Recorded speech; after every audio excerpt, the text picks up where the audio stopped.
Hi, I'm Eric, founder and CEO of Amari, a new supplement company that provides active consumers with convenient, effective products that help them play longer and recover faster.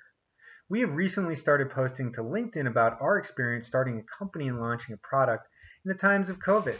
Our goal in doing so is to hope that you will find some of this information useful and help you navigate your way at your own company through these unprecedented times. The previous video talked about our approach to the launch email and the reception we received. Here are a couple observations from the last couple of weeks, and we'll get into the course corrections in a future post. So the good news is customers are out there. They're all experiencing all the same things that I am, you are, we all are. They're concerned about the health, safety, and financial security of themselves, family, and friends. Our observation is that now is not the time to focus on the hard sale. Now is the time to build community. We feel that people will ignore the hard sale, but will remember the value your company adds, and the sale will come later. If you approach the community building authentically and with some real value, we've found that people are open to connection, now more than ever. Everyone is at home, sheltering in place, want to stay in touch, and hungry for relevant, meaningful content. We all have this shared experience of uncertainty about what the future holds and being scared for the health and safety of our loved ones and friends. This common experience we are all sharing has created the space for connection. Now, while there's an openness for this connection, the old rules apply. There is no free lunch. People are savvier than ever to a hollow proposition and can smell the inauthenticity from a mile away. Just think about the Spotify commercials asking you if you want to refi your mortgage right now. Make sure the content and any call to action you're posting aligns with your target audience and personalize it if possible. It might be as simple as asking someone how they're doing.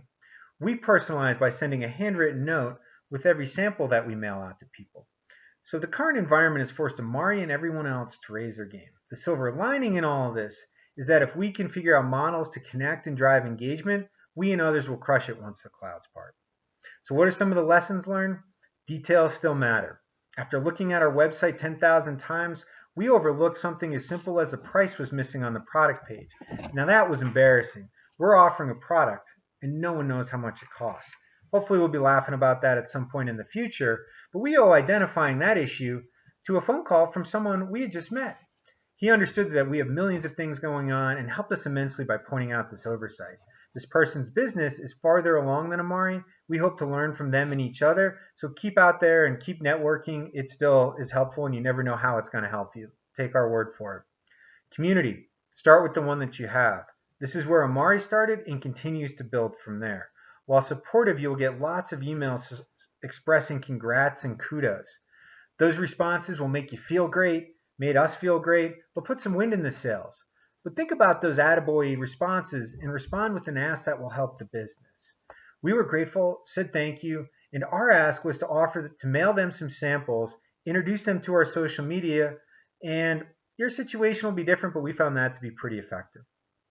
The other lesson, and this is a timeless one, is be realistic. All startups want to get the flywheel that's going to crank up the sales going as fast and as quickly as possible. But in the early days, one of our takeaways is that the person-to-person connection with customers is invaluable, and don't worry about scaling those interactions right now. These days, we feel that is more critical than ever and an opportunity to deepen that consumer relationship and gain insight from their perspectives. We use things like handwritten notes with our early believers to express our gratitude, and as we grow, regular phone calls from Amari connecting with those customers to understand their why behind the purchase will be the norm. We'll gain insight from their feedback and be better able to service our customers and create better and better products. This helps Amari build the company story customer by customer. The other timeless lesson that still holds true today is continue to learn.